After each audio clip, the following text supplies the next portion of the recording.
What's going on, everybody? It's your man Louie T here with a brand new installment of the Louie T Network podcast. Wow, it's been a while. I didn't realize how long it had been until I looked at the episode number and I'm like, I'm still in the 470s. Yeah, because you haven't done a podcast in over 2 weeks, but that's what the holiday season will do to you. That's what happens when Christmas and New Year's is in the middle of the week. Kind of a weird deal, but back like cook crack, getting after it. Black Monday is in the rearview mirror. And I think Black Monday is a thing of the past now. I think it's just like end of season carnage because the urgency isn't what it once was to fire your coach. Teams lament over the decision. It used to be an like instant thing. Game over, you're fired, right? We saw that with Jerod Mayo yesterday. Like they literally finished their game up at like 4:15. He was fired at probably like 5 o'clock.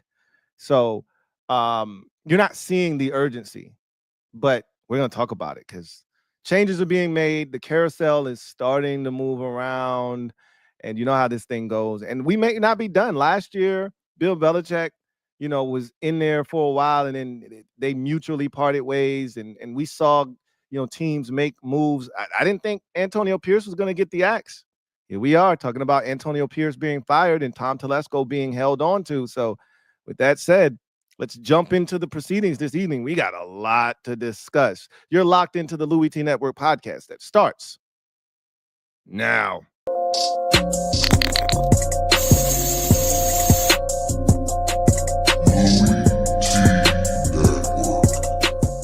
The Louie T Network is powered by MusicHead University. MusicHeads, classes in session. Turn me up. Enroll on YouTube now.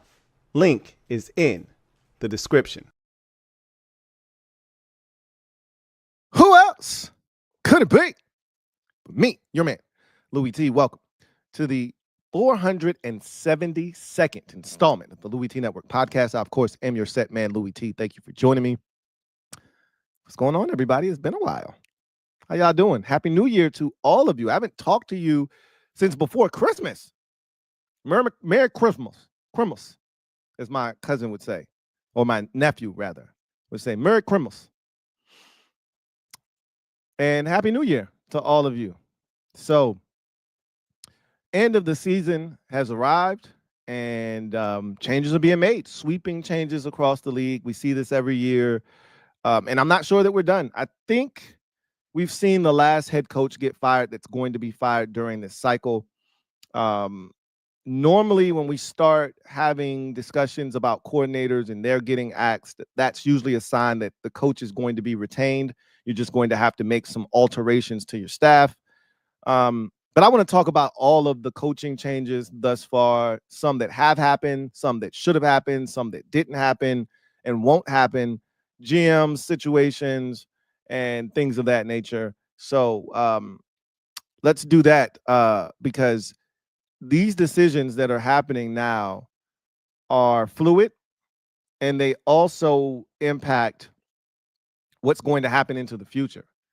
And I think some teams are positioning themselves to maybe go after a specific guy, maybe knowing that, hey, if we have this guy on board, then we won't be able to attract this particular coach or whatever the case may be. I know there's been rumors that a guy like Ben Johnson, for instance, he wants to be able to hire his own GM or at least have some input on who's going to be his general manager. If you are to hire him, he's not, looking to go into a situation with a GM that he doesn't necessarily trust. And so I've heard rumors that he would love to get the former Lions assistant GM, Lance Newmark, who's now in Washington as the assistant GM. And I don't know if he was the assistant GM in Detroit. I think he was like a director of player personnel or head of, college scouting or something like that. He was a high-ranking official, though, guy that they really trusted. But he's now an assistant GM in Washington. And eventually he's going to get a GM job as Lance Newmark. Somebody's going to hire this guy to run their front office and control their personnel. But I've heard rumblings that Ben Johnson wants Lance Newmark wherever he goes. And if you don't have an opening at GM, That can't happen, right? But you also got to have the right situation. And a lot of these situations that we're about to talk about are as dysfunctional as it gets. So, with that said, let's get to the gym dropping session, shall we? Yeah, I think we shall. Let me drop this gem on your melon. Open your mind, let your conscience be free. You're now rolling with your man, Louie T double E. Let me open you up, get you thinking a little bit. So, carnage has ensued. Here we are, 2 days removed from the last NFL regular season game in 2024, 2025. And already we have 6 job openings. I think last year we had like 9 or 10. You know, it was a lot last year. Almost a third of the league was turned over, I think, last year. So this is not as dire as it was last year. And I think we had like 4 or 5 GM openings last year. It was crazy last year. So not as bad this time around. But you had 3 in-season firings, right? Robert Saleh, Matt Eberflus, and Dennis Allen of the Saints. We'll go through this list here shortly. And then you had 3 guys get the axe on either Black Monday or today. Jerod Mayo, immediately after the Patriots won in Week 18, was fired. You have Doug Peterson fired yesterday, which was a foregone conclusion. And then just an hour ago, Antonio Pierce was fired after stepping to the podium yesterday and acting and talking as if he was going to be making decisions moving forward about this Raiders team. He was fired today, and the Raiders are going in a different direction. So you have 6 openings right now in the NFL from a head coaching standpoint. There could be a 7th as Mike McCarthy's contract is up at the start of the new league year. The Bears have put in a request to talk to him and interview him, and the Cowboys have not responded yet. So little scuttlebutt there, something to keep an eye on. But let's go through these openings or changes. So you've got head coach, GM, and coordinator. I think these things are all sort of intertwined when you're having these types of discussions, because I think some decisions are based off of, you know, some of these crumbs that are being dropped that will tell you what's going to ultimately happen. So obviously the Jets have a head coaching vacancy. Robert Saleh was fired during the season, and Jeff Ulbrich did not do a very good job in his absence. So they will be on the hunt. They just interviewed Rex Ryan, of all people, which is a little weird. I don't know. Have we ever seen a coach come back a second time with the same organization? I remember Art Shell coaching the Raiders and then coming back, you know, some odd years later and coaching the Raiders again. Outside of that, I don't know if I've ever seen a coach coaching an organization retire and then come back and coach the same organization.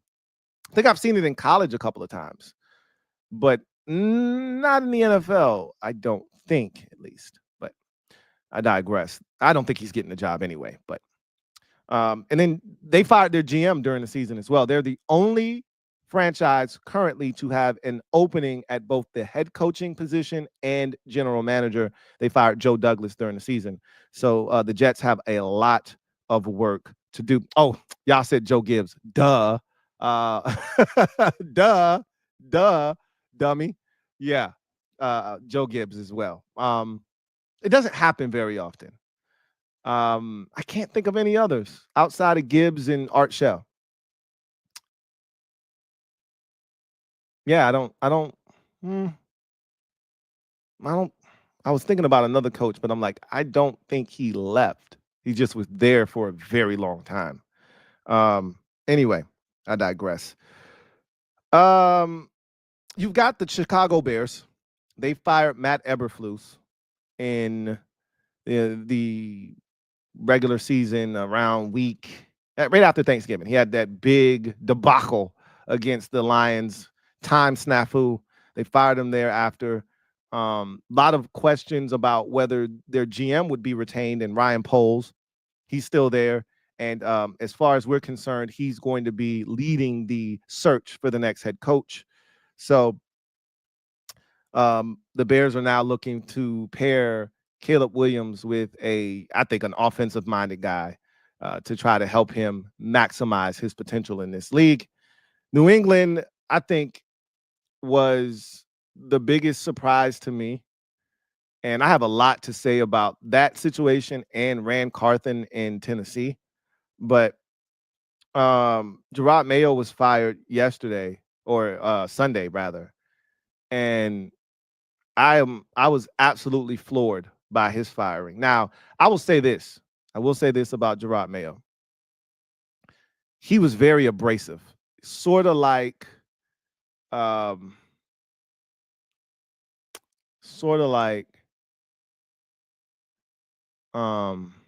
Brian Flores, in the sense that he came off as sort of like angry black man, and you never want to do that. That scares rich white people.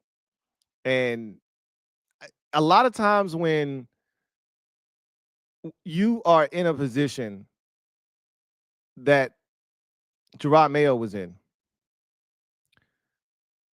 and we've seen this not just from him, and Flores, if I'm not mistaken, came from that same Belichick tree, if I'm not mistaken. Now, don't quote me on that.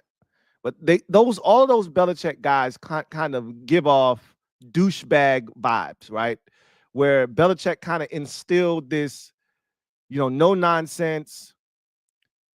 I know what I'm doing. Don't question me. We got to be tough mentally and physically, sort of attitude. And we don't have to answer to anybody. And I know what I'm doing. Trust me. And if I criticize you, it's constructive. Take it as such. Move forward, right? We saw it with Matt Patricia in Detroit. We've seen it with countless others. Obviously, Josh McDaniels was awful twice, not once, but twice as a head coach. And they all had that same sort of mentality of, don't question me. I'm fill in the blank. And they got that sort of Patriot way mentality without actually having the success. And I kind of got that same vibe from Jerod Mayo, calling out his team, calling them soft, and we don't tackle, we don't play special teams, we don't. And even Belichick was like, bro, easy. Like, those are a lot of the guys that I had, that I drafted, that I brought in, and those guys aren't soft. Like, chill. Even Belichick was like, bro, easy. I just felt like he came off as abrasive. And he was too much. He was doing too much. Like, I don't know what he was expecting from his team. And maybe that week 1 win against Cincinnati on the road gave him a false sense of what it could be. Same with the ownership group. Maybe that was the worst thing that could happen for him, was winning in week 1. Because everybody knew that was going to be an uphill battle. He was put in a position to fail. And to sit there and listen to Robert Kraft talk about how it was an untenable situation and he apologizes for putting him, well, then don't fire him. If you feel that way, you put him in that position. You can't fire him after 1 year if you knew the situation was what it was. Now, I just think something else that isn't being said is they didn't think he was a very good coach. And a lot of times, half of the battle of being a good coach in this league is being able to handle players, making the environment feel like one that guys want to come to work and perform in. And again, Belichick could have guys walking on eggshells because it was Bill Belichick and he had Tom Brady and they won all the time. You're not Tom Brady. I mean, you don't have Tom Brady, rather, and you're not Bill Belichick. So you can't have guys walking on eggshells. You can't treat guys like they're a piece of shit and expect this thing to work, and calling guys out in the media and, like, that doesn't work. It doesn't work. So I think there was more to that, but it still felt like, bro, really 1 year? Like, I'm always skeptical of the one and doneers. There are certain guys that you could tell they're in over their head, right? You know, Vance Joseph was in over his head in Denver. Steve Wilkes was in over his head in Arizona. What was the dude that took over? Freddie Kitchens was in over his head in Cleveland. Like, there are guys that you look at it, okay, no, they're not cut out for this right now.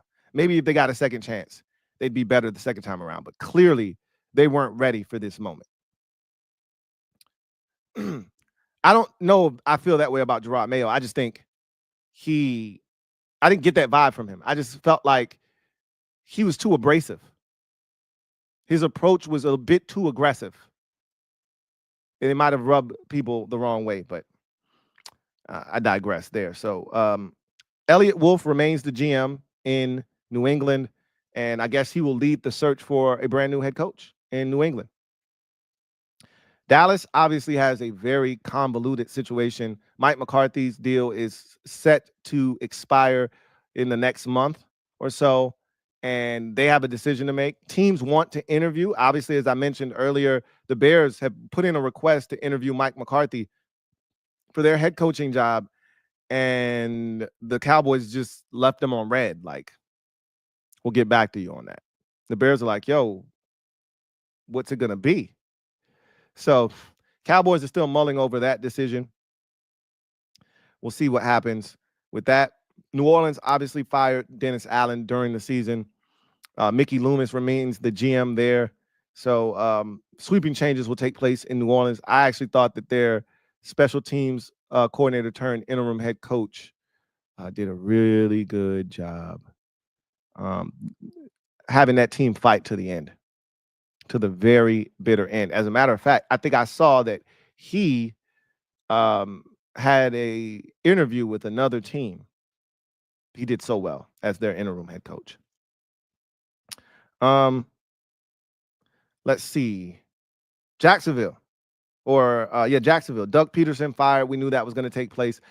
I think one of the biggest surprises from the GM realm was Trent Baalke not getting fired. I remember when Doug Peterson, before he got hired, when they had just gotten rid of the coach prior to Doug Peterson, which was Herb, right? And they were searching for a new group to come in. I remember Byron Leftwich, who was the hottest thing smoking that offseason because the Bucs had just won the Super Bowl. Former Jaguars legend, I use that phrase loosely, but former Jaguars first-round pick, longtime quarterback in Jacksonville, Byron Leftwich, was in the running to be Jacksonville's next head coach. And there was mutual interest between the two parties, but Leftwich didn't want to work with Trent Baalke, and he was not the only one. A lot of people didn't want to work with Trent Baalke. It made the Jacksonville job less attractive. You fast forward, 4 years, roughly 3 years since they hired Doug Peterson. He's now been fired. And everyone just assumed Baalke was going to be shown the door along with Doug Peterson. Sheed Khan says, not so fast, my friends. We think Trent Baalke is going to be here and help us turn this thing around and see this thing through. So we're keeping him on as the GM. We're going to hire a new head coach. And Jacksonville Jaguars fans are outraged. I know a lot of people within league circles are surprised. I am as well. Trent Baalke hasn't done jack diddly poo squat. Right? He hasn't done anything to warrant being there. But such is life. He's still there, and Doug Peterson is out, and they're looking for a brand new head coach. We'll see what happens there. Tennessee with Brian Callahan. I'm glad they didn't fire Brian Callahan. Anytime you take a job now, I don't feel bad for guys who get fired after 1 year or get fired, a year and a half in their second year, they get fired, which is what could happen to Brian Callahan if this thing goes off the rails. I don't feel bad for guys like that because he took that job knowing that it was a dumpster fire job. But he also took that job understanding when am I going to get another opportunity? I'm Brian Callahan. I'm not Ben Johnson, right? I don't have a situation where whatever job I want, I can get. If there's an opportunity extended to me, I got to take it. Same could be said for Dave Canales in Carolina. Like, nobody was beating down Dave Canales' door. Carolina gave him an opportunity. There's no guarantee that he's going to get another opportunity, so he took it. Same with Brian Callahan, right? But he was handed a raw deal. I mean, you come into that Tennessee situation and Will Levis is your quarterback.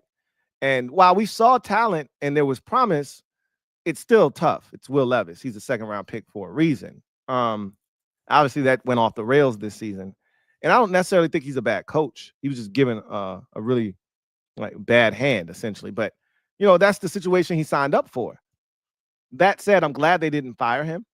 But I was not expecting them to fire Ran Carthon. I woke up to that news today. They fired their general manager, Ran Carthon, who they got 2 years ago from San Francisco. And I actually thought he was doing a pretty decent job. I don't really know what they were expecting from him, but their cap situation is still relatively healthy. They traded for L'Jarius Sneed. Injuries really beset him this year, but when he was on the field, he was solid. They were really excited about signing. I'm not the biggest Calvin Ridley fan, but they were excited about getting Calvin Ridley, right? You had DeAndre Hopkins. You flipped him for a pick with Kansas City, so you made something out of nothing there. They hit on guys like Jarvis Brownlee late in the draft. Like, I don't really know what they were expecting. He wasn't the one that drafted Treylon Burks in the first round. At least not to my knowledge. I think he got there the year after that was done. So I'm not sure what they were expecting from him in 2 years. Maybe not to have the, type of seasons that they've had each of the last 2 years, but that was a 4-year, process. Once you moved on from Derrick Henry and Ryan Tannehill was gone and all those veterans that helped you win all those games were gone, this was going to be a rebuild. I didn't really see that one coming. And Dion commenting on Ran Carthon being fired is like, uh-oh, here we go. Because obviously, Dion, this is the drawback that I've talked about with Shedeur is you're not just drafting Shedeur, you're drafting his entire family, including his daddy, Dion. And I can say that I don't think Dion is going to try and strong arm NFL organizations to get his son to a certain destination, but I know there are certain destinations Dion would prefer his son not to go to. And Tennessee isn't very stable right now. I'll tell you that much. They're not a very stable organization right now. This is the second time, and remember, this is the same organization that fired their GM mid-season while they were 7-4, I believe. It didn't win another game the rest of that season, if I'm not mistaken. There was a power struggle there, and then they proceeded to fire Mike Vrabel a season thereafter. Like, this is an unstable organization right now. There were conversations about firing Brian Callahan. They held on to him, but they fired the GM, which didn't make a ton of sense to me. But again, I'm not a Titans fan. Titans fans might be happy with this decision. This is a bit of a head scratcher for me, personally. So that's a really crazy situation there in Tennessee. That's the only other destination with an opening at GM to go along with the Jets. So now and then let's talk about the Raiders quickly. So Antonio Pierce was fired like at 4:00 today. And it was a bit of a surprise to me because yesterday he had a press conference. After the game, he had a no comment when they asked him about his future. Yesterday, he was, talking as if he was going to be there, as if he had a conversation with, Mark Davis, and they sat down and kind of ironed some things out. and he was going to move forward as the head coach, but he was going to be on a very hot seat. Today, he gets fired. And again, Antonio Pierce is one of those dudes, much like I just talked about with Dave Canales and Brian Callahan, that I don't think he foresaw himself in this position this soon, right? The cards kind of fell in place. The stars aligned last year when they moved on from their head coach during the course of the season. He jumps under, he jumps into the saddle, right? Puts the headsets on, and they become a tough team, and they win some games, including Christmas Day at Kansas City, which I thought was the one that really solidified his jobs, security there. They beat the brakes off of the Chargers by a gazillion points late in that season. And I said this when he got hired, when he got the full-time job. And remember, Max Crosby was a huge part of why he got the job. Remember, if you recall, Max Crosby was like, hey, if y'all don't give AP the job, I might have to start considering other options. Essentially, he put a gun to their head and said, either y'all get him the job or I'm going to ask for a trade. So I think Mark Davis never truly was 100% sold on Antonio Pierce, but remember, you had the whole Devontae Adams situation. He was starting to become a malcontent, and AP was the guy that got him to kind of settle in and become a Raider. Max Crosby felt good about AP. You had all the veterans in that locker room back in AP, and I said, it's cool when you're the substitute teacher. Man, it's fun. Everybody loves the sub until he becomes the permanent teacher, and now he's got to actually lay down the law. And for AP, that's what it turned into. He had to actually, he went from sub, everybody loves the sub because he's temporary, to, all right, now he's your permanent teacher for the rest of the school year. And now I got to start being a little harder on y'all because I'm not leaving now. I'm going to be here. So now I got to set some rules and some parameters. And Devontae didn't like it. Obviously, they weren't winning and the quarterback situation wasn't ideal. And it went sideways. And again, it's hard to evaluate a coach when you don't give him the pieces to be successful. Was it Antonio Pierce's fault that you gave him Gardner Minshew and the rest of those quarterbacks and said, hey, figure it out? No. He worked with the parts that he had, and he dealt with a ton of injuries. Minshew got injured. The other quarterback got injured for a little while there. I mean, they had to play Desmond Ridder at one point this season. I mean, what are we talking about here? And they never quit on him. They won 2 games in a row late in the season. They kept fighting for this man. I thought that was indicative of him showing management that I still have the pulse of this team. But I go back to last year when Mark Davis had a gun put to his head. He never wanted Antonio Pierce. That wasn't his guy. He didn't want him. He was forced to hire him.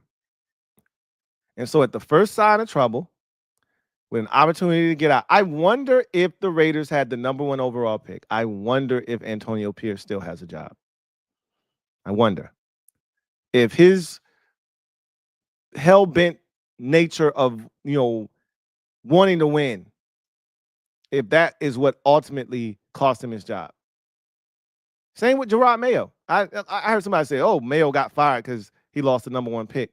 He was getting fired already. I retweeted the Adam Schefter segment before the final game of the season where he said the last 30 days, the Kraft family had turned sour on Jerod Mayo. So that was already in the works before they won that game against the Bills. Patriots don't need the #1 pick. It's a great asset, but they got their quarterback. They're not tripping. The Raiders, though, could have used that pick for sure. And I mean, The funny thing about some of these gigs, you hire a guy, you fire a guy that quickly. It's a volatile situation. Who the hell is going to want that job? Like the Raiders sit at what, 8 overall? Well, I guess we'll talk about that a little bit later on in the week about the draft order. But I think the Raiders are at 8, if I'm not mistaken. What the hell are you going to do at 8? The next guy that comes in there is going to be in the same predicament. You got Brock Bowers, Jacoby Myers, and nothing else. And you still don't have no damn quarterback. I will say that Antonio Pierce was a bit too hasty in his decision-making. Like, Gardner Minshew would have won you 8 games if you would have just stuck with Gardner Minshew. He was already yo-yoing. He would get frustrated when Gardner Minshew is Gardner Minshew. He's going to throw a dumbass pick 6. He's going to throw a dumb interception where you go, what were you thinking there? What were you seeing? He's going to do that. But if you stick with him, like Shane Steichen did in Indy the year before, he's going to win you 8 or 9 games and put you in a position to try to make the playoffs. You might not make it, but you'll be in that conversation. But he was so hasty. He would throw a pick and he would get upset and he benched him. Well, you're benching him to put in who? Exactly. What are we doing right now? The answer isn't on the roster, so what are we doing? And so I kind of felt like Antonio Pierce kind of did this to himself. Obviously, the injury to Gardner Minshew didn't help matters, but it's amazing looking at this situation and how fast it deteriorated. From last year, he was everybody's favorite coach in Vegas, and they had to go out and essentially petition for this man to get the job. And a year later, Max Crosby is questioning whether he wants to be in Vegas, and Devontae Adams essentially forced his way out of Vegas. He got his karma in New York with the Jets, obviously. But that situation went sideways quick. And now Antonio Pierce is out. And Tom Telesco, who was also hired last year along with Antonio Pierce, remains the general manager. And I guess this is his opportunity to handpick his head coach.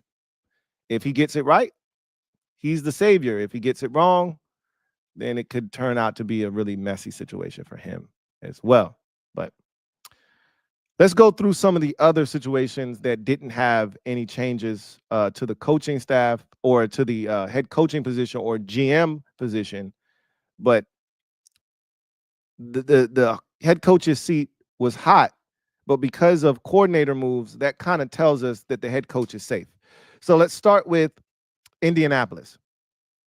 I was watching Colts fans be upset about Pat McAfee not coming to the final home game of the season. His suite that he has was completely empty, and Colts fans were not happy about it. And I saw a lot of Colts fans saying he was making a statement, oh, don't try to come back when we start winning. And I'm like, y'all chill, bro. Like, it's not that serious. It's not that deep. But I'm not a Colts fan, so I can't speak on that situation. But I did think that it was time for Chris Ballard to go. Like, he's been running from drafting a quarterback. He finally pulls the trigger on one. It's Anthony Richardson, and he stinks. I think Shane Steichen is a really good head coach. And if you give him some talent at quarterback, like, look, I don't think you go into the draft. Like, if you're Indianapolis, clearly that loss to the Giants was a backbreaker because you're in the playoffs. You beat the Giants, you're going to beat the Jags in week 18. You're in the playoffs right now. Well, no, you're not, because the Broncos still won. But you could have had a chance to be in the playoffs. And you blew it. And that kind of felt like, Shane Steichen could be in trouble. That's a bad loss. But I think he's a good coach, especially on the offensive side. And I watched what he did with Jalen Hurts in Philadelphia. I watched what he did with Gardner Minshew 2 years ago. And that offense is not the issue. I watched him turn Alec Pierce into one of the best deep threat receivers in the NFL over the last 2 years. Like, that offense is good, and JT Money is back. It's not a Shane Steichen problem. It's a quarterback issue. So I'm looking at Chris Ballard and I'm saying, you're the problem. You did this. You're the one that ran from the quarterback position all these years.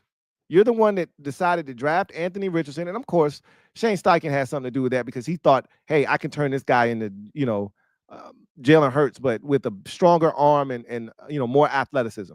He's Jalen Hurts. No, he's not. He's not Jalen Hurts from the neck up. And that's the problem, right? You give Shane Steichen a quarterback, and I guarantee you he could whip that Colts team into shape. So I'm glad they didn't fire Shane Steichen, but I thought Chris Ballard should have been on the hook. But when they fired Gus Bradley as the defensive coordinator, that told me Steichen is safe.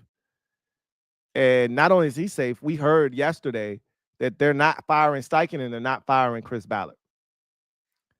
So whatever Ballard has on Jim Irsay, it must be really good because this man should have been fired 3 or 4 times over, and yet he's still employed. So the Colts won't be making too many moves, but they did fire Gus Bradley as their defensive coordinator, so they'll be looking for a new DC in Indy.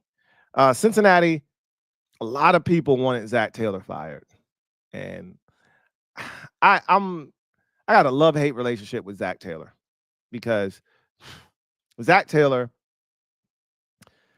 on one hand, I think he's a great designer of offense. I think he understands that locker room in Cincinnati. I think he's a good dude, but his game management stinks. And too often they start seasons slow, and that's not okay. That's not okay. And so too often they're digging themselves out of an early season hole, and that's not okay. Not when Joe Burrow's your quarterback. That shouldn't be the case. And that's a coach problem. When your team can't, start a season off the right way, when you're losing at home to the New England Patriots in week 1, we have a problem. And I know they had distractions, the T. Higgins situation, the Jamar Chase situation. And my buddy said that you can't have that many distractions. He lives in Ohio. He said, you can't have that many distractions and be successful. And while I didn't disagree with him, I'm like, it's the Patriots, bro, at home. Just win the game. They couldn't even do that. But while I say that out of one side of my mouth, out of the other side of my mouth, we left them for dead when they gave up 44 points to the Steelers and dropped to 4-8 on the season. We left them for dead.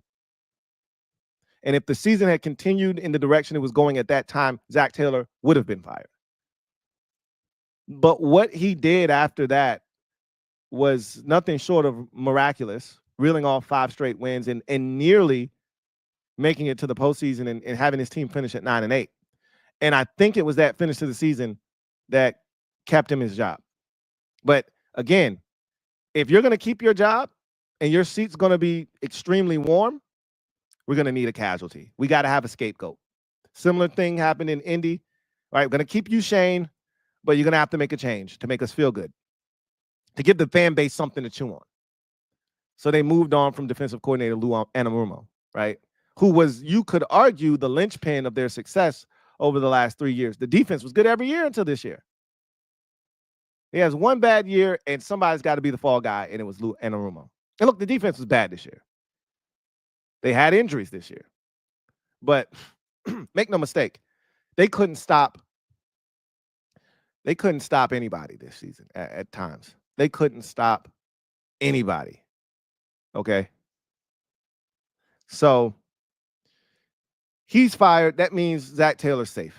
When you start making alterations to the staff, the head coach is safe. Seattle. Look, Mike McDonald wasn't getting fired. He did a really good job in his first year as head coach out in Seattle. But they decided to move on from their offensive coordinator, Ryan Grubb, which I'm like, didn't Geno just set like some sort of record for highest completion percentage, this, that? But you also say, didn't Geno just compete in a 6-3 game where they threw 18 wide receiver screens? And I'm like, yeah, that did happen, didn't it? I don't really know what they're looking for. I can say this. There were too many games this season, and I will say this with my chest. There were too many games this season watching the Seattle Seahawks from afar. Too many games this season where Kenneth Walker III wasn't a big enough part of the offense. There were too many games where he'd have 7 carries. He'd have 9 carries. And you'd be like, did Geno just throw the ball 43 times in a game that they were in the entire night? And Kenneth Walker only touched it 7 times on the ground and caught another 4 passes for a grand total of 11 touches? You could argue he's their best offensive weapon. You're not getting DK Metcalf involved enough. So, and you know, I'm a big proponent of that. Like, you got to get your best players involved. And there's no excuse for me not getting your best players involved. So, I couldn't understand it. So, I guess I can understand that from that perspective. And so, he's gone, and they'll be looking for a new offensive coordinator in Seattle. And then you have Cleveland and the Giants to finish up this conversation. So Cleveland, for me, it never made any sense that hold on, y'all.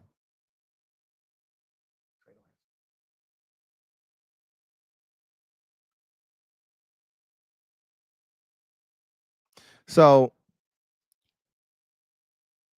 I never subscribed to this theory that Kevin Stefanski needed to be fired.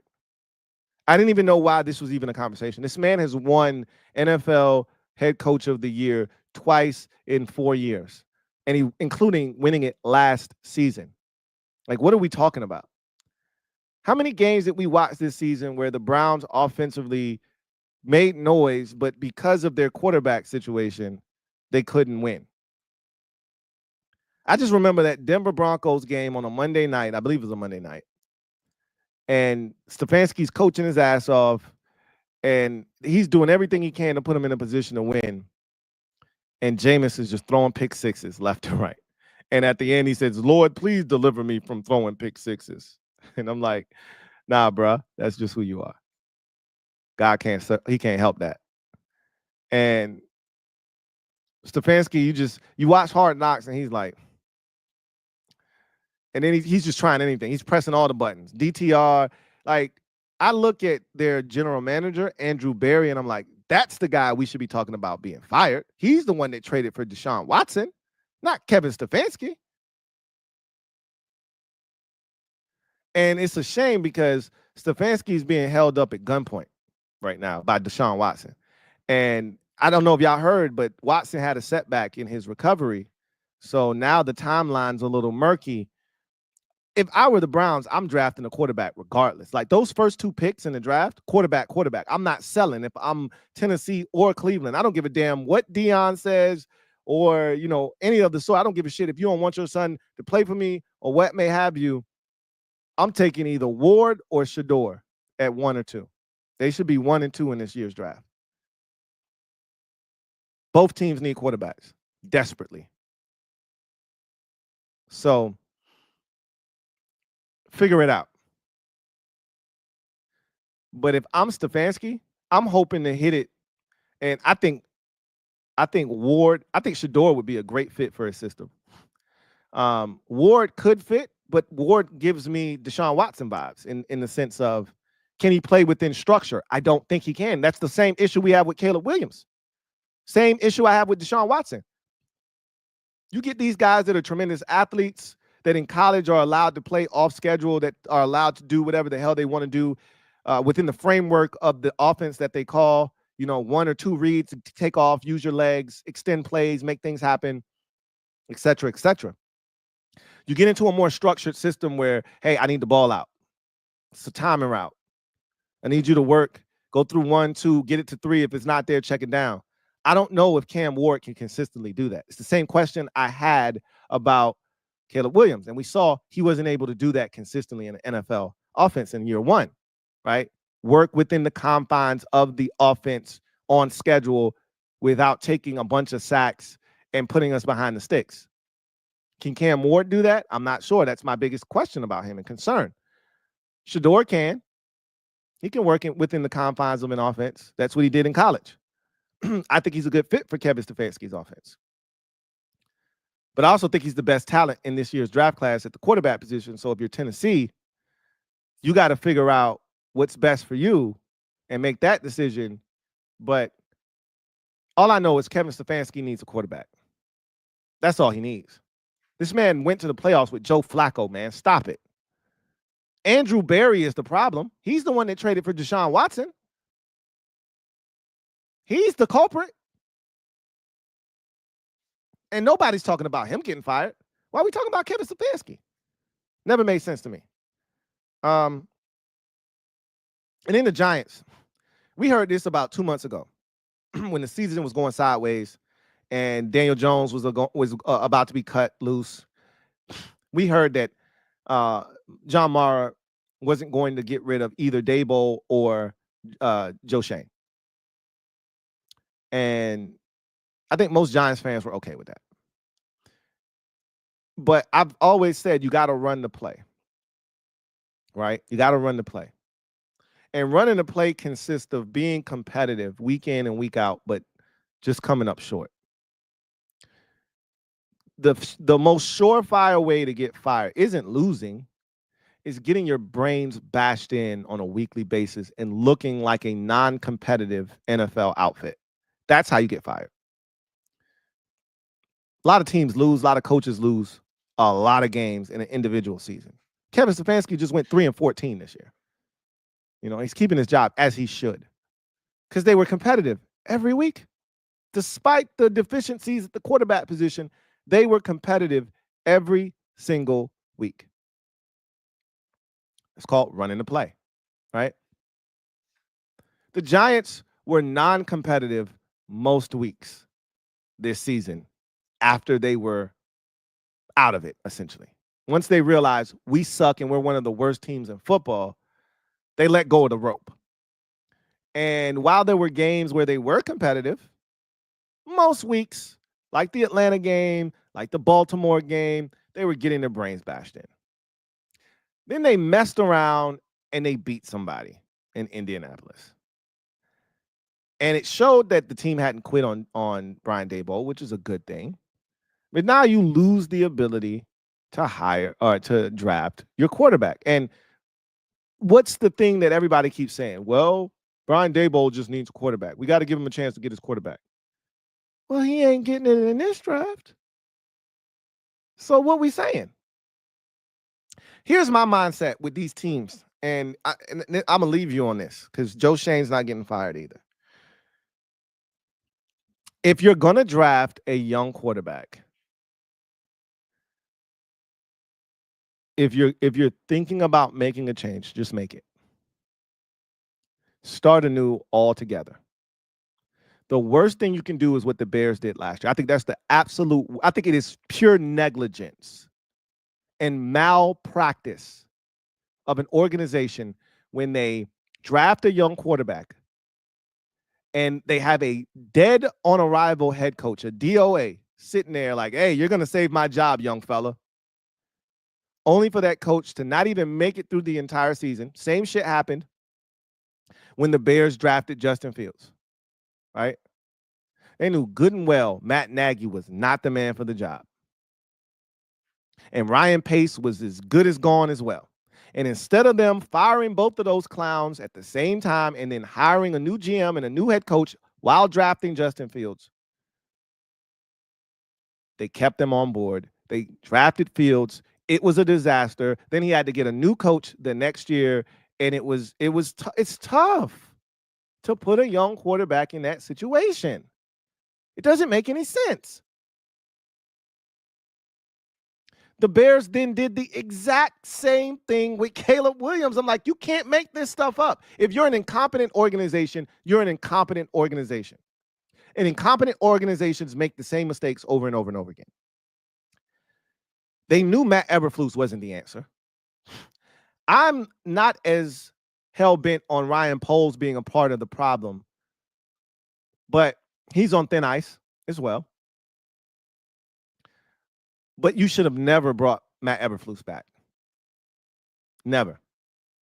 And Caleb Williams should have been paired with a young offensive-minded coach, or at least if it's a defensive guy, somebody that was going to get it, that was going to be able to bring in a strong staff built around him to insulate him from all the noise that comes with being the number 1 overall pick and put him in a position to succeed. Instead, they kept the old guard in there, fired them halfway, just like they did with Justin Fields. And I feel like you're doing the same things in some of these situations. You're doing the exact same thing, right? I don't really know what the Giants are doing here, but if you do get a quarterback this year, did you hear John Mara? He said they better figure it out and fast because I'm running out of patience. So what he's telling you is if they start out the season 1-5, Brian Daboll's fired. Well, if you draft a young quarterback, guess what? You're repeating the cycle. You're repeating the cycle. If he gets his quarterback and it just doesn't click right away, and Mara says to hell with this shit, he's out of here. And Joe Shane gets canned. Well, guess what? Now you got a new GM coming that didn't select this kid, that didn't draft this kid, that may not love this quarterback. And again, if I want the job, I'll tell you whatever you need to hear. Man, I love this kid. We're going to make it work. But secretly, you're like, now the first chance I get, I'm going to get his ass out of here. Same thing could happen in Cleveland. And again, I think Stefanski's a really good coach. I think that's evident by the fact that he's won head coach of the year twice with 2 different quarterbacks. So I think he's a good coach. But if you're going to draft a quarterback, which the Browns are going to draft, and you're not sure about Stefanski, and I advocate for Stefanski. I do. But you can't be, quick with the hook on Stefanski or Daboll if you're going to get a quarterback here. Same thing in Tennessee. You fire the GM, but you're going to leave the head coach there. And if you're drafting a quarterback, which they're sitting there at number 1, there are no doubts in my mind that they're drafting a quarterback at number 1 overall. And you're not sure about Brian Callahan, and he could be one of the – I guarantee you when the odds come out for next year's list of coaches to be fired first, Brian Callahan's odds are going to be near the top. What kind of a situation are you setting up for your young quarterback if the coach that you have already has a hot seat? It's a losing formula. And all of the teams near the top, the Giants, the Browns, the Titans, are all in that murky water where they want to give their coach a chance to get a quarterback. But if you're not going to give him 2 years, what are we doing? If you're willing to fire a guy 8 games into the next season with a rookie quarterback, you made a bad decision the offseason before when you decided to hold on to that coach and that general manager if you're going to go in a different direction. I just say you wipe the slate clean if you're going to draft a quarterback and you want to give that quarterback a chance to succeed. You wipe the slate clean. And there's no telling that if you marry the right coach with the right quarterback and that guy that's sitting there on the hot seat is the right man, and you somehow are able to create this magical, season, great. But how many times have we actually seen that transpire?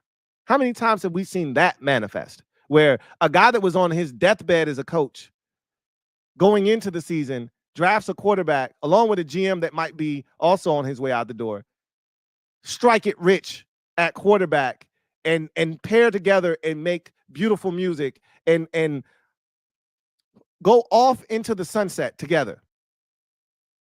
It doesn't happen.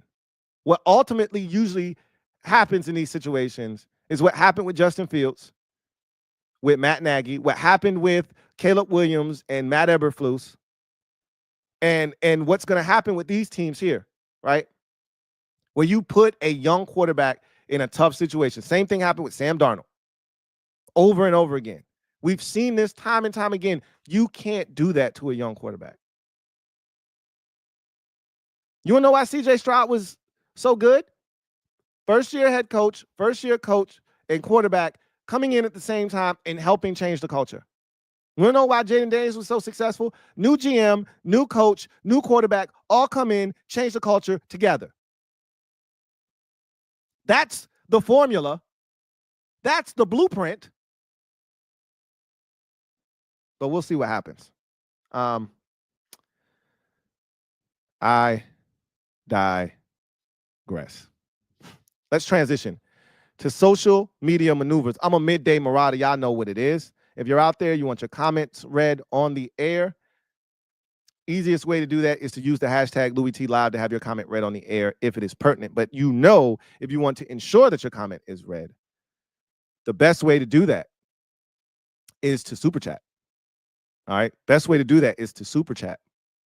And so not only will we respond and react to your comment live on the air, you're going to jump straight to the front of the line. Right. So with that said, I want to start off this conversation here on social media maneuvers by talking about the offs real quick, and then we're going to get to your comments. The offs are on. All right. The offs are on. And this is what it looks like. So I love this bracket. I love this setup. I think we're going to get a very competitive super wild card weekend. And none of these games look like blowouts to me. None of them. Not a single one. The Chargers and Texans will be your first game, Saturday afternoon wild card weekend. And for those of you who aren't aware, I'm having a watch party for the Commanders wild card matchup, Sunday Night Football, Bucks, Commanders, watch party in Richmond, Virginia, at City's Bar and Grill. If you are able to come, please be there and support the good guys. I seen one of my mods, shout out to Playoff P out there. Playoff P, Miss Playoff P, put the link already down in the comment section or the chat of this video. So if you want to be a part of that, the link is already in the chat, and I will also pin the link in the description and the comment section of this video. So the first game is Chargers and Texans. I won't go into great detail. We have a Friday episode for that, predicting these games. We also have college football, playoffs Thursday and Friday to talk about. So we'll be doing that throughout the course of this week. But that's going to be a good game. That's a good matchup. Texans versus Chargers. Really good matchup to kick off the playoffs. Much better than if, the Texans were taking on the Steelers. That wasn't going to be a good game. The only way the Steelers are going to be participating in a quality matchup is the one they're in Saturday night on Amazon Prime. Remember, guys, Amazon Prime dipping their toe in the playoff situation. You got to have Amazon Prime, which we all should have it by now if you had it for Thursday Night Football. But that Steelers-Ravens game is on Amazon Prime on Saturday night, 8 o'clock.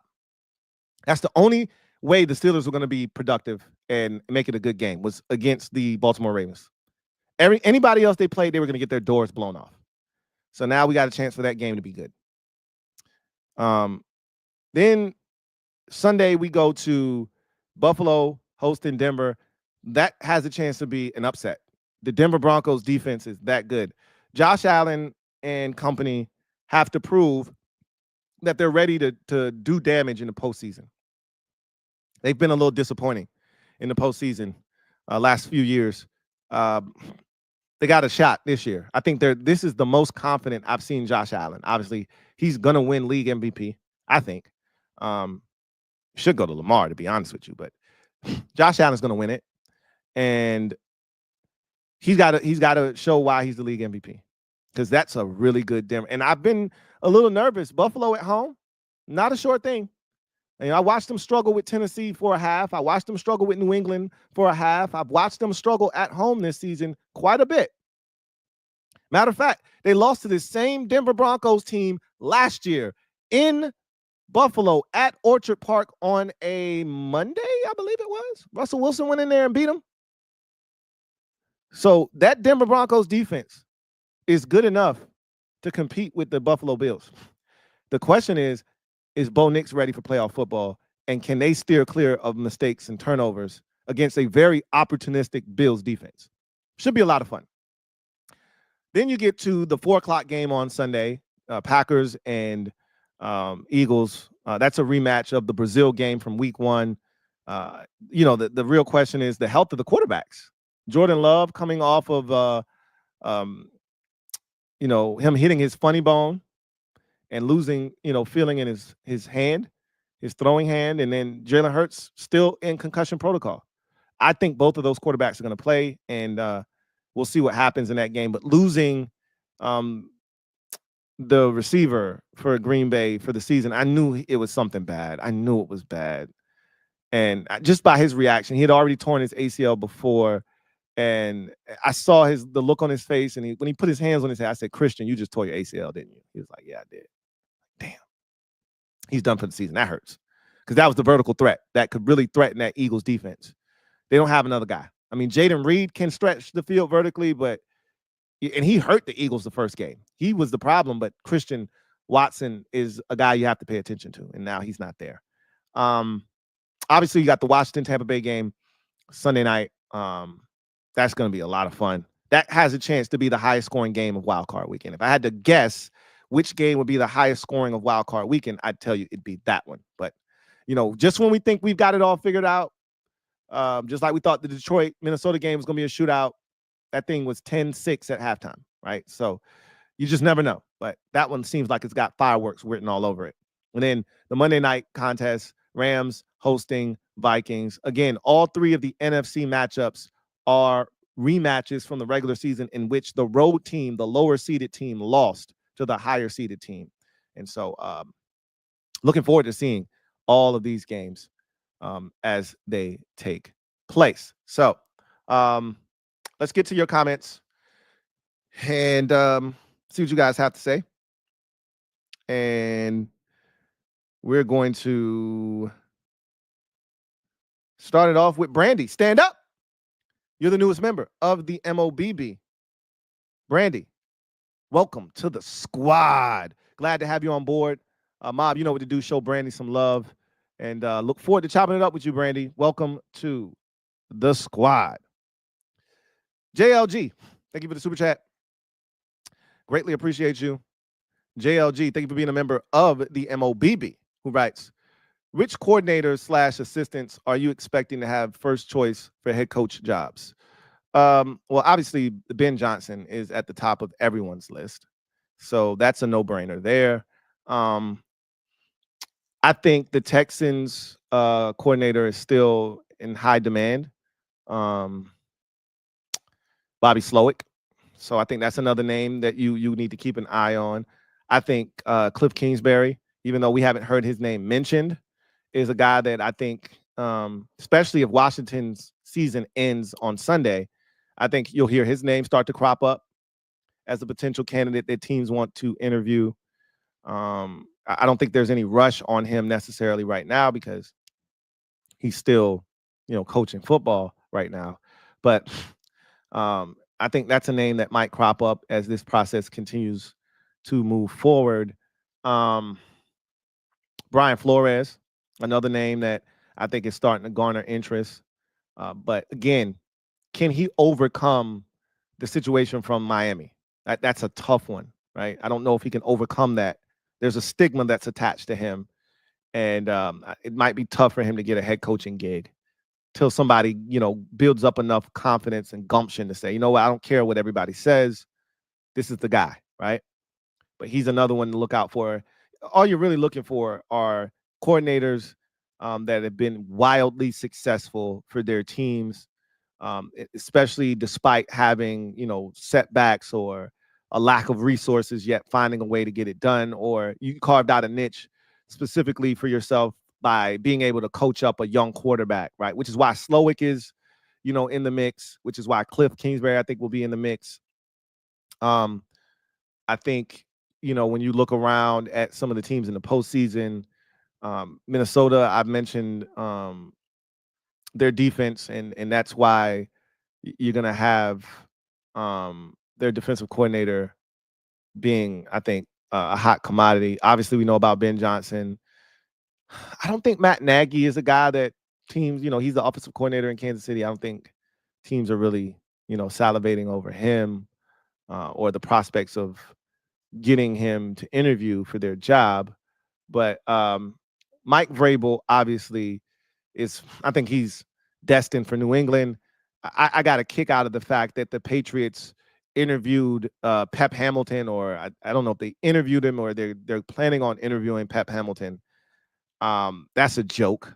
And then just to cover their tracks, I saw that they were potentially looking to interview Byron Leftwich. Did he even work in the NFL last year? What is Byron Leftwich even doing?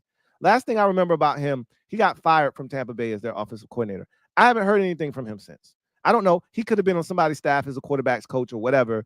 I just don't remember hearing about Byron Leftwich getting work. And all of a sudden now you're interviewing him. Like, man, that reeks of Rooney Rule. Reeks of it. Anyway. I think as you continue to go around the league, you'll find the guys that stick out like a sore thumb, and guys that are going to get an opportunity. Flores, Ben Johnson, Aaron Glenn is another one. I think New Orleans, he played with the Saints for a number of years. They're not afraid to go out and get a defensive-minded coach. Dennis Allen was that as well. So I think Aaron Glenn is a guy that could end up getting a job this year. He's done a phenomenal job despite all. That's why I said you got to look for a guy that did a phenomenal job with circumstances not being ideal. And I mean, that performance they put on Sunday night just continues to highlight Aaron Glenn as a coaching candidate. So he's another guy that I could see ending up with a gig this cycle. So there's a lot of guys out there like that. Blake Taylor, been a member for 2 months. Really appreciate you, who writes, are gold seat and silver seat going to be together? Are you talking about at the event? I mean, because really at the event, we're going to mark it off, right? But we're going to be kind of intermingling with one another. Like, we're not sectioning, like stopping people from intermingling with one another. But when it comes time for the show to take place, and if you want to, have dialogue, because the gold ticket members will be the ones that will be allowed to ask questions and have that dialogue on the post-game show. So that's, and then of course there are other benefits to having the gold ticket versus, a silver ticket, et cetera, bronze. So the seating, like the closest to the show will be the gold members, obviously. So if that makes sense, hopefully that helps. Ethan Dykes, thank you for the super chat. Greatly appreciate you. Thank you for being a member of the MOBB, who writes, my guy, with the amount of former head coaches and second chance guys we have hired before, I can see us doing the same this offseason. Pierce might come here. Don't know if he has any history with any of the guys on the staff. That's a big thing, right? You're not just hiring guys just because. It's a brotherhood, as DQ talks about, this coaching fraternity thing, but there has to be a link. Like, every coach that is in that building is there because somebody else put in a word for them. Like, DQ wanted Cliff because of his relationship with Cliff. Now, he didn't know Cliff like that, but he had a working relationship with Cliff going against him, and he respected him. But outside of that, just about every coach is there because somebody else put in a word for him, or DQ had experience with them. If somebody's got experience with Antonio Pierce, I can see him ending up on the staff for sure. But you got to have an opening too. Like, I don't know if we're going to lose any of our coaches this year. I mean, you could theoretically create a position for him, but I don't know if they're looking to do that, right? So we'll see what happens. Like, I know that Robert Saleh, was really good friends with DQ. So, I could have seen something. If we had issues at defensive coordinator, or if Joe Witt was moving on, I could see something like that transpiring. But, we don't have, like, I think our whole staff is going to be back next year. So I don't know if that's necessarily going to come to fruition or not. Door Gunner, thank you for the super chat. Greatly appreciate you. Thank you for being a member. of the MOBB, my guy, Door Gunner, writes, I'm going to be a menace at the Bucks game. Oh, I know you will. And you won't be alone. Usually when we go to Florida, we travel well. So I think there were a lot of Commanders fans there in week 1. We just didn't get it done. And, but this is the playoffs. It's a little different this time. This ain't week 1. This is the playoffs. So those tickets are going quick. So if you're trying to go, I know I saw JP Finley tweeting out, if you're trying to go to this game, you better get on it because tickets are selling fast. Christopher McLaughlin, my guy, C-Mac, thank you for the super chat. Greatly appreciate you. Thank you for being a member of the MOBB. My guy, Chris, writes, hey, Lou, what's going on, Chris? Hope all is well with you and the family. Likewise, as always, really, truly do appreciate you and all that you do for the Louie T Network. He says, 3 questions. 1, what team do you think Jay Butler will be traded to and why? Jimmy Butler, that is. 2, what team do you have winning the college football playoffs and why? And 3, how do you see the Eagles-Packers game changing if Hurts doesn't play?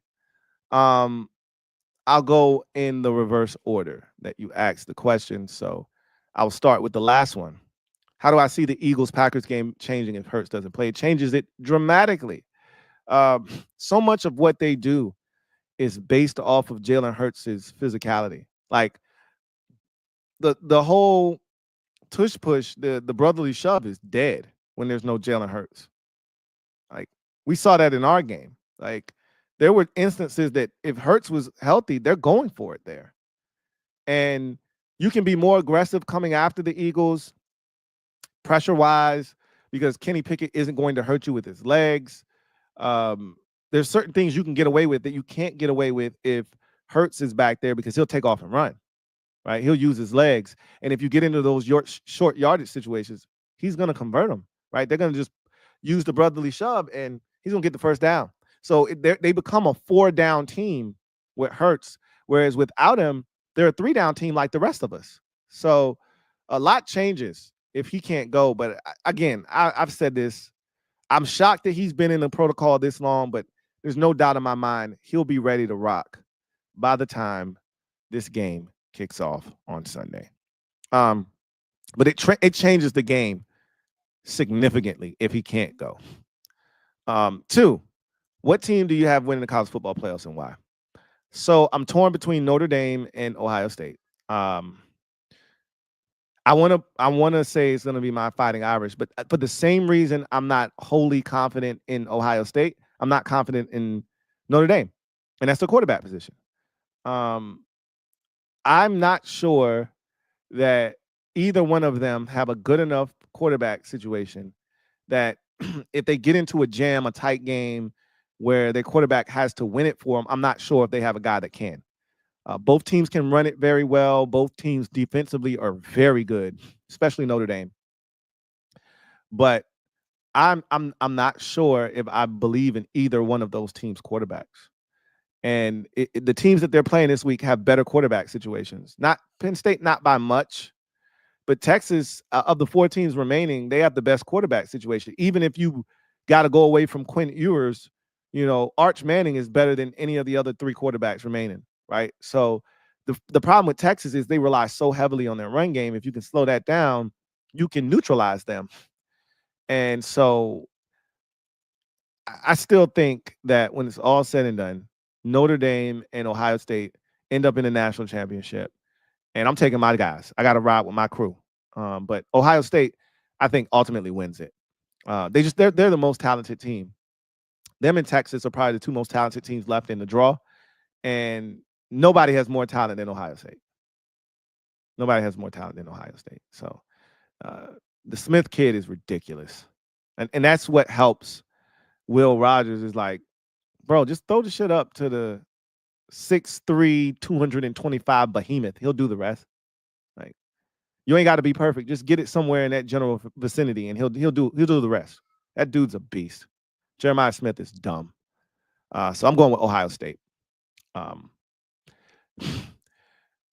What team do you think Jimmy Butler would be traded to and why? That's a tough one. And here's why I say this is a tough one. Because one, you got to make the money work. So you got to have another star somewhere in there because Jimmy Butler's got an inflated contract. And so you got to make the money work in the NBA. Two, it's got to be somewhere he wants to go. He's already telling, a list of teams, I don't want to play for you, this, that, and the third. So he's trying to force his way to a certain, which we see NFL and NBA stars do, which is why I hate the NBA, right? One of the reasons I can't stand the NBA is because they're spoiled brats, right? When they don't want to play somewhere anymore, when they're sick and tired of being somewhere, this is their move, right? James Harden did it when he was sick of being, in Philadelphia and in Houston. And, countless other guys have done this. This is the move, right? I don't want to play here. I'm going to make it tough on you. You got to trade me. And so he clearly wants to go to Phoenix as one place that he really wants to go. But Bradley Beal's like, oh, y'all going to bench me? Well, I got a no trade clause. So, and that's the kind of guy you would have to trade, right, to make the money work. And Beal's like, well, I control this situation. And if I say I ain't going nowhere, I ain't going nowhere. So, I think they're trying to make the situation untenable for Bradley Beal to make him want to leave, and it could have the reverse effect. But I don't know where he's going to end up. The NBA is crazy when it comes to this type of shit. Usually, where there's smoke, there's fire. Just like when we heard about KD going to Phoenix, and ultimately KD went to Phoenix, or when we heard KD was going to, Brooklyn, and KD went to Brooklyn. I think Phoenix right now feels like the most logical spot, but I mean, that would really enhance Phoenix for sure.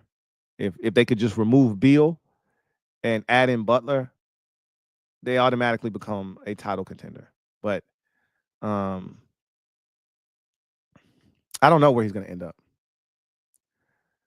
I'm going to follow this situation a little bit closer because now once he got suspended, it's becoming a reality now. Like, he's getting traded. It's just a matter of where now. So I'm gonna start following that situation a little bit closer. Q-Bone, my guy Q, thank you for the super chat. Greatly appreciate you. Thank you for the generosity as well, Q. Really do appreciate you, man. My guy Q writes, what up, Lou? What up, Q? Good luck to your Commanders in the playoffs. I appreciate that, Q. I really do. I'm so disappointed that Balky is still the general manager in Jacksonville. I know you are. I am too. I'm disappointed. Like, I'm a Jaguars fan. Like, that's ridiculous. He has no business remaining as the GM in Jacksonville. He says his free agent signings the last offseason were terrible. Is this what you guys went through with Bruce Allen? Yes, it was. Bruce Allen was probably 10 times worse because he wasn't a good dude either. He wasn't a good guy. Like, I don't know if Trent Baalke's a jerk or not, but Bruce Allen wasn't a good dude either, to boot. So to make matters worse, you had an asshole who wasn't a good talent evaluator, but was excited about signing guys to meager contracts. Hey, I saved us $2 million. Yes, right? He would shop at Save-A-Lot and then would expect us to be upset when the Save-A-Lot items turn out to be Save-A-Lot items. Like, duh, we're pissed off because you keep shopping at the discount store and you keep shopping for these pink and orange bin items, right? And they're producing at discounted levels. What did you expect to happen?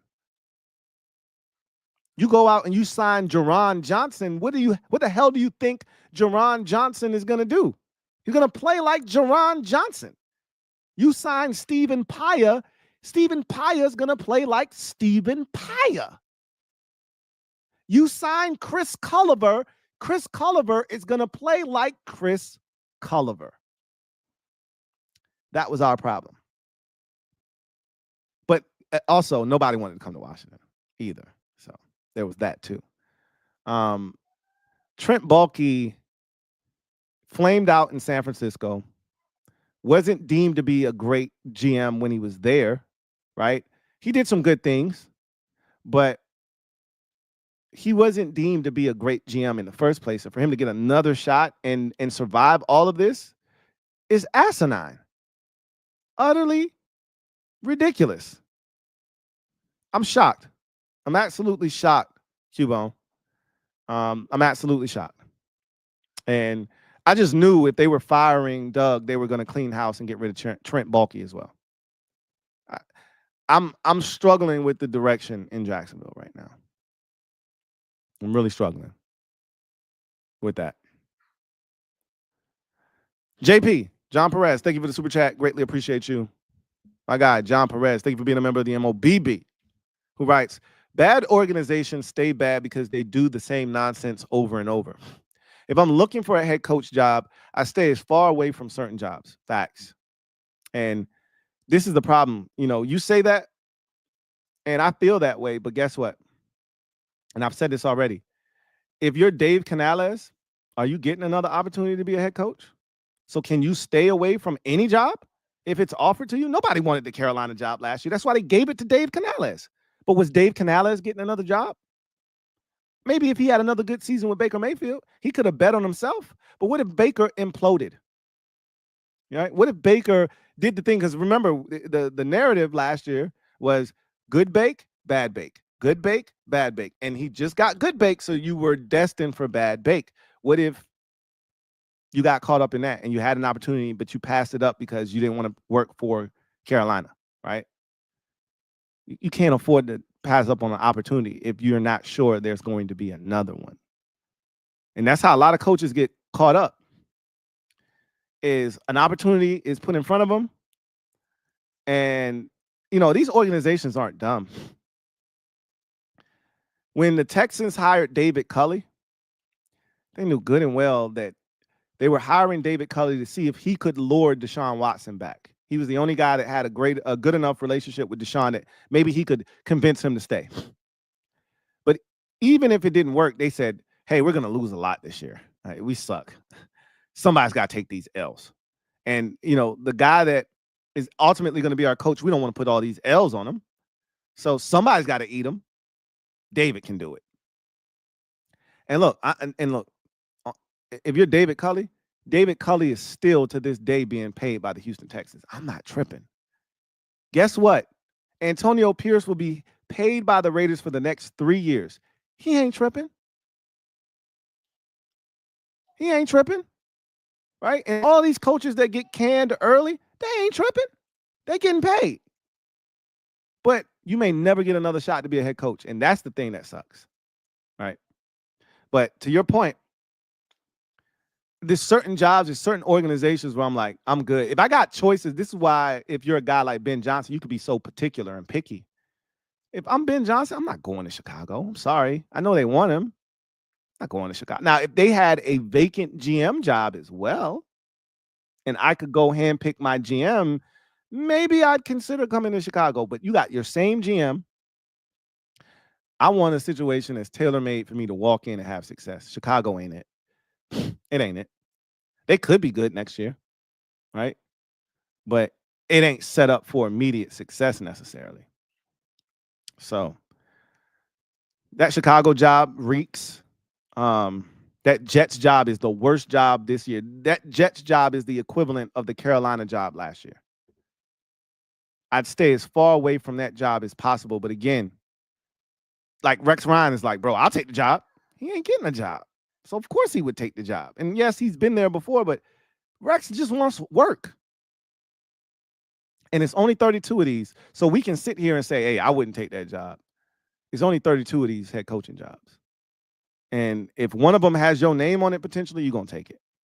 Now, if you got options like Ben Johnson does, or if I'm the Texans offensive coordinator, or I'm Brian Flores, I'm going to be very selective. Because Brian Flores' defenses are going to remain good in Minnesota. I ain't got to go nowhere. You're gonna be talking about me next year. My name is going to ring out next year after this. Even if the offense ain't as good, the defense will still be good. If you're Bobby Slowick, I ain't tripping. As long as I got C.J. Stroud and Nico Collins, I'll be all right. I'll wait for the right opportunity to present itself. If I'm Ben Johnson, I'm in no hurry. I'm in no hurry. It's got to be the right gig. And again, if I'm Ben Johnson, I want the Cincinnati job. So Zach Taylor ain't fired this year. I'll wait and see if he gets fired next year. Guess what? If he doesn't get fired next year and they return to the playoffs, they go, 13-4 and they're good again. Guess what? There'll be 6 or 7 more jobs open next year, and maybe one of those might pique my interest. But I'm willing to wait because that's the kind of gig he wants. That's the kind of quarterback he wants. That's the type of situation he wants. So he can wait. But some guys can't wait. Right? If somebody came at Joe Witt Jr. with a job opportunity right now, you think he'd be in a position to turn it down? No, he wouldn't be, because there's no guarantee if Joe Witt Jr. is going to get another opportunity. Remember, after the Packers won the Super Bowl back in 2010, he said he was ready for a defensive coordinator position then. It took that man another 13 years, 14 years to get a DC job. And he thought he was ready over a decade ago for an opportunity. So you think he's finna pass up an opportunity? Nah, he's not. He's not. So we can sit here and say, hey, I wouldn't take that job if I were you. But guess what? We ain't them. And it's only 32 of these. And so you got to take the opportunities when they come. JLG, thank you for the super chat. Greatly appreciate you. Double up. Thank you for doubling up. Who writes, why do you think Josh Allen will win MVP? It's pretty simple, actually. One, I've said this before, voters get MVP fatigue, right? Same thing used to happen with Michael Jordan in the NBA. I think the same thing could happen with Joker, right? He's won the MVP enough times where they're like, hey, let's just give it to somebody else. Lamar just won it last year. He's already won it twice. This would be his third and his second in a row. It's got to be like a runaway landslide for him to win it again, which I think Lamar deserves it, honestly. But this is why Josh Allen's going to win it. One, the record is better for Josh Allen than the Ravens, right? Two, and this is the big one. This is the biggest reason why Josh Allen will win MVP. Look at how many Pro Bowl players the Ravens have versus how many Pro Bowl players are surrounding Josh Allen. And therein lies your answer. Josh Allen is working with a lot less than Lamar Jackson. I mean, literally, I sat here for about 8 to 9 weeks of the season saying, Josh Allen don't have enough to go to the Super Bowl. They got to do something. You can't win a Super Bowl with Keon Coleman and Khalil Shakir and Curtis Samuel as your 3 best receivers. You can't go to the Super Bowl with that shit. And they obliged. They understood the assignment. And they went out and got him Amari Cooper. But even still, it ain't a ton of talent around him. Like now let me be clear. They got 2 talented receivers. They got a hell of a running back in James Cook. They got enough talent to win. But he don't have an all-star offensive line. He don't have a 1,900-yard rushing running back behind him. Zay Flowers, I believe, is a Pro Bowl receiver this year. He ain't got one of them in Buffalo, right? And so I could go on and on. They got about 5 dudes on the defense that are Pro Bowlers. That ain't what they got in Buffalo.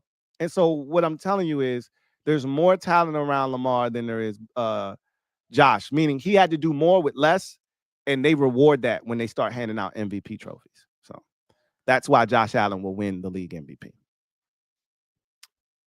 Rocky D, thank you for the super chat. Greatly appreciate you. Thank you for being a member of the MOBB. Rocky D writes, status on Commanders, Kings, and NFC East Super Friends. Commanders, Kings will go off without a hitch tonight at 8:30 as scheduled. And NFC East Super Friends is scheduled for tomorrow night at 8:30 p.m. Now, I can't confirm that one yet, but as far as I'm concerned, it should be a go for NFC East Super Friends tomorrow. So that is the status on those. So with that said, let's transition to our final segment of the show and garbage time. I want to take a few comments. I don't want to take too many, but I do want to just grab 1 or 2 hashtags and knock those out. Let's see if we can find one or two of these.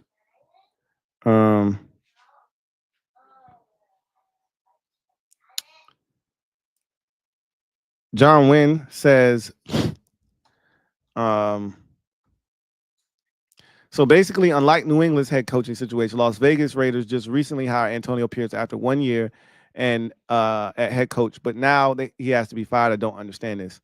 I always feel like there's some, issues behind the scenes that we're not fully aware of, but I did not think that should have been a situation where he was fired. He was set up for failure, and then he failed, and then you're acting surprised like, oh my God, I can't believe he failed this bad. What do you mean?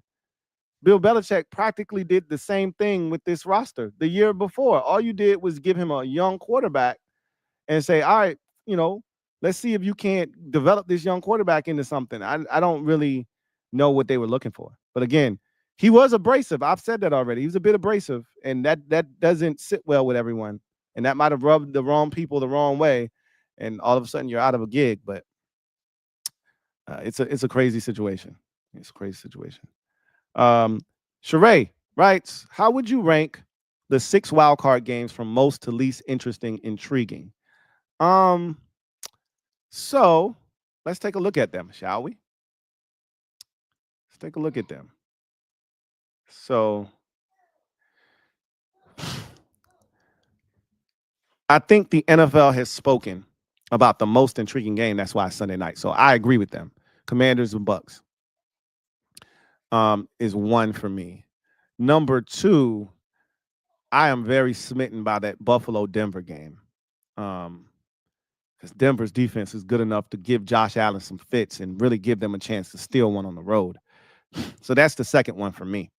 Third one is Green Bay, Philadelphia, but the quarterback situation, has that game just a tad bit murky for me. The fourth game would be the Steelers and Ravens. Obviously, that's family business for the third time this year. Want to see how that turns out. The fifth game is Rams, Vikings. Those two teams met. The Rams, offensively got clicking against this Vikings team. Remember, there were rumors about, was Cooper Kupp available via trade? They went out, beat Minnesota, scored 30 points, and all of a sudden that was put to rest. So the Vikings definitely have a little bit of revenge on their mind. We'll see what happens there. And then Chargers, Texans, obviously, that's why it's the first game of Wild Card Weekend, because it's the least desirable. But ain't nothing wrong with Justin Herbert versus CJ Stroud. So, but that's how I would rank them. Washington, Tampa 1, Denver, Buffalo 2, Packers, Eagles 3, Steelers, Ravens 4, Vikings, Rams 5, Chargers, Texans 6. All right. Sheree also writes, how competitive do you think Denver is capable of being? Can they make this a game in the fourth quarter? I do. Now, again, here's the biggest thing. Can Bo Nix take care of the football? Because they haven't been a good run offense this season. And so if they continue to not be able to run the ball effectively, now you're putting the game on the shoulders of Bo Nix. And Bo's shown the ability to make some things happen, but he's also shown the ability to turn the ball over. So the question is, can he play mistake-free football while giving his defense a chance to keep them in the game? And if some opportunities present themselves, can he hit on them? If those things happen, they'll be in the game in the fourth quarter. They'll be in the game in the fourth quarter. All right, let's finish this show up. Let's finish this show up with garbage time. So, Tyreek Hill situation. I said this the other night. I was talking about this situation, and it's funny because he met with GM Chris Greer in Miami, and Chris Greer said, I just met with him. Everything's, Gucci, right? Hunky-dory. He ain't asked for no trade when I talked to him. But I said, you got to stop talking to players at the end of a disappointing season. Because, which, if you're a reporter, this is what you want. You want the juicy soundbite. You want the clip that you can run to your editor with and say, hey, I got something here. I got a story, right? You want to be able to post this on your social media and say, hey, Tyreek Hill demands a trade. That's what's going to get clicks and eyeballs and all that good stuff. You want that. You want Jonathan Allen mad in the game with his do-rag on after the game or on a radio program, pissed off because we suck again, saying, hey, I gotta look at my options, man. And if an opportunity to get out of here comes, I might be willing to take it, right? But I got to weigh all my options. That's what you want. You want that. That's juicy, right? But the reality is they're human. They're upset. Tyreek Hill has never missed the playoffs in his career until this year. First time. Spent his first 6 years of his career in Kansas City, made it every year, got traded to the Dolphins last year. They went to the playoffs. So he's never missed the playoffs. He on some DeMarcus Robinson shit. DeMarcus Robinson been in the league every year, never missed the playoffs. With the Ravens, with the Chiefs, and now with the Rams. 2 years in a row, he's been to the playoffs. He never missed the playoffs. And that was Tyreek Hill. So he's understandably upset. Their quarterback situation was terrible this year. And he's not mad at Tua. Tua got hurt. But it was bad. He wasn't getting the ball enough. And so at the end of a disappointing season, yeah, I got to get out of here, right? He ain't going nowhere. He ain't going nowhere. But again, this is what happens. Myles Garrett, he ain't going nowhere. He upset. And if you can't show me that there's a direction, guess what? We about to get us a young quarterback that we finna draft, and we finna turn this thing around. Just hold tight. They ain't trading him. He ain't going nowhere, right? He just mad. He upset, right? Sick and tired of losing. And this was bad. They were 3-14, bro. Like, it's levels to this shit, as I always tell y'all. 3-14 is horrendous, right? So that Tyreek Hill situation, if you were looking at him and saying, hey, man, like I saw Michael Parsons like, hey, Dallas should go after him. Pipe down, bro. Pipe down. He ain't going nowhere. And then Aaron Rodgers, I'm going to end on this note. Aaron Rodgers and Davante Adams. Has Aaron Rodgers played his last down, not just for the Jets, but in the NFL? And will Davante Adams be back in New York, or will he be playing football elsewhere next year? I don't know how to feel about Davante Adams. I don't like how he handled the situation in Vegas. First of all, you bogarted your way out of Green Bay, right? Because Aaron was leaving, so you wanted out. And you went to play with your buddy, Derek Carr, right? Great. Reunite with my college buddy from Fresno State. Let's make some beautiful music again. And let's pick up right where we left off in college. My best friend. And what you failed to realize is that they've been trying to get rid of Derek Carr for the last 8 years in Vegas. And once John Gruden was fired, that was it for Derek Carr. He wasn't going to last because he's a perfect fit for John Gruden. But everybody else been trying to run Hetman out of town for years. So when the opportunity presented itself, he gone. So now you stuck because your boy ain't there no more. And it's this quarterback carousel. Now you want out. So you force your way to play with your boy again, this time Aaron Rodgers, right? And that was karma. That wasn't nothing but karma. He goes there, they suck ass. It doesn't go well. That's karma, right? But Aaron Rodgers was really bad this year. And I've said the same thing about Kirk Cousins. I think there's still football left in both of those gentlemen. However, they're coming off of major injuries at their age. It's going to be tough for them to be mobile and be the quarterbacks that they were before until they get fully healthy. I think that, like, for instance, if, Kirk Cousins was willing to sign for the vet minimum, he'd fit perfectly in Kevin Stefanski's offense. He'd be the perfect fit. But like Russell Wilson was able to do because he was still being paid handsomely by the, Broncos. But I don't know if Kirk's going to be willing to do that. And I don't know if y'all saw this, but Kirk, the Falcons have already said, hey, we'll hold on to him as a backup if we won't get no real compensation for him. We ain't tripping, right? We'll hold on to him. I know Kirk's like, hey, somebody come and get me. Somebody come get me. I ain't trying to be no backup. Somebody come get me. But Aaron Rodgers might have played his last down in the NFL. Now, look, every team, there's at least 5 or 6 teams that need a quarterback. At least 5 or 6. Every single one of them ain't coming away with a quarterback. And Sam Darnold might get franchise tagged and remain in Minnesota for one more year till they figure out what they want to do with that situation. They're not trading J.J. McCarthy. That'd be stupid, right? Just in case Sam Darnold turns back into a pumpkin, not trading away the guy that we took in the first round. But we do want to kind of analyze the situation and see what it's about first.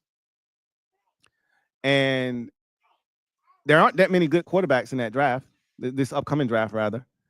And, so and it ain't going to be a lot of free agent opportunities, where you go, hey, I think we can win with this guy. So Aaron Rodgers could end up somewhere. I'm not saying that his career is done, but it was bad. He was the dink and dunk king this year. He wasn't driving the ball down the field. He started to get a little bit of his mobility back towards the end of the season, and he started to play a little bit better. And I think that's what teams who look at him and say, hey, we might be able to salvage whatever's left of his career might look at that. The last 3 or 4 games, Jacksonville game was a good one for him. That one against Miami was a good one for him towards the end of the season, where you go, okay, maybe he's getting healthier and he might be able to perform at a high level, given, the right circumstance. You protect him, good offensive line in front of him, you give him some weapons, good run game, et cetera, et cetera. But Davante Adams has a decision to make, because I think if Aaron Rodgers plays, it ain't going to be in New York with the Jets. But Davante is under contract. So that's an interesting dilemma that exists there. Will he be back with the Jets or not? I don't know. We'll see. That whole situation was a mess, an abject disaster. One of the most epic fails we've seen from a roster building standpoint was this 2024 Jets team. They put together this whole ensemble cast of characters, and it was a mess from day one. That whole, fourth preseason shit they did against the 49ers in week 1, when Salah came to the press conference after the game, when they looked like they were playing a preseason game, and said, well, I tell you this much, we won week 1 last year. I feel a lot better about this team this year after a loss in week 1 than I did with a win last year in week 1. I'm like, man, if that's your damn attitude, you come straight out of a comic book. You finna get fired. And he did. That set the tone for the season, right? Has anybody watched the Brett Favre, the Aaron Rodgers Enigma thing on Netflix? I'm debating on whether I even want to save that to my list. Did anybody check it out? Is it worth my time? Because Aaron Rodgers has created this persona where he's turned into a heel, a very unlikable figure. So it's easy to be like, I don't want to watch that shit. I don't even like you. I despise you. I don't despise him, by the way. But I'm interested. If somebody says, nah, it's actually good shit, you should check it out. I might check it out. He's definitely an enigma, is Aaron Rodgers. His whole family situation. We've heard from various teammates in the past, he's not a great teammate. He's not a great leader. I don't doubt that, right? I don't doubt that. So it'll be interesting to see what happens with Aaron Rodgers. I don't think he wants to go out this way. You always want to write your story when you're done. Like, everybody wants to be Peyton Manning, but most people won't be Peyton Manning. You won't win a Super Bowl in your last NFL game. You won't be John Elway and ride off into the sunset. But at least Tom Brady was like, I could still play if I wanted to, but I'm good. Made it to the playoffs, didn't end the way I wanted it to, and I could still go if I want to, but I'm going to retire the game. I ain't going to let the game retire me. Kind of feels like the game's trying to retire Aaron, and I know he don't want to go out like that. So I'm actually interested to see what happens with that situation. Davante, on the other hand, it's so ironic because the Jets aren't, getting a quarterback in the draft. They're going to have to go out here in this free agent market and get a quarterback. That was the same issue he had in Vegas the 2 years he was there, where it was Jimmy Garoppolo year 1, and then year 2 it was Gardner Minshew. And that's the same problem he probably going to have with the Jets. They're going to go out here, get this ass, backup type quarterback that he's not happy with, that's going to make life miserable for him, and he's going to want out. You did this to yourself, bro. So, anyway, I digress. That's going to do it for me, your man Louie T, here on the 472nd installment of the Louie T Network podcast. I look forward to chopping it up with you guys on Choice Day. On Choice Day, we will take a look at the college football playoff game. Notre Dame is playing Penn State on Thursday night, so we'll take a look at that. And we will also start to turn our attention to the draft and see where everybody ranks and kind of get a feel for what will be done in the draft, what we think will transpire. And of course, we'll start to turn our attention to some of these playoff games, but we'll really dive into the playoff games on Friday. So 3 podcasts this week. Yes, I know that sounds crazy, but you're getting 3 episodes this week. I'm back. Welcome back. Welcome back. And once again, big shout out to Miss Playoffs for putting that link down in the chat. If you are available Sunday evening and you're a Commanders fan and you want to come out and support and watch the Commanders game with yours truly and other Commanders fans, the time is now. Get your tickets. We're watching the game together in Richmond. We're going to have us a blast doing so. And we bring it home the dub. And I want you to be a part of it. So make sure you get your tickets. The link is in the chat right now. And also, it's going to be in the description of this video and also pinned to the comment section as well. Till next time, I'm your man, Louie T, signing off. You guys take care. God bless and good night.